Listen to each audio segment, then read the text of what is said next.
আসসালামু আলাইকুম।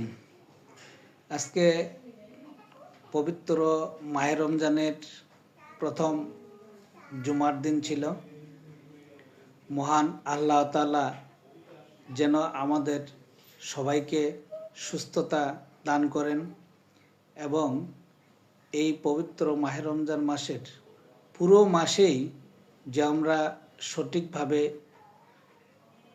নামাজ কালাম পড়তে পারি, আমরা যেন সুস্থতার সহিত রোজাগুলো ঠিকমতো রাখতে পারি। মহান আল্লাহ তাআলা যেভাবে নামাজ কালাম পড়লে কবুল করবেন, সেই সাথে যেভাবে রোজা রাখলে মহান আল্লাহ তাআলা আমাদের কবুল করবেন, সেভাবে আমাদের সবাইকে নামাজ কালাম এবং রোজা ইবাদত করার মহান আল্লাহ তাআলা তৌফিক দান করুন।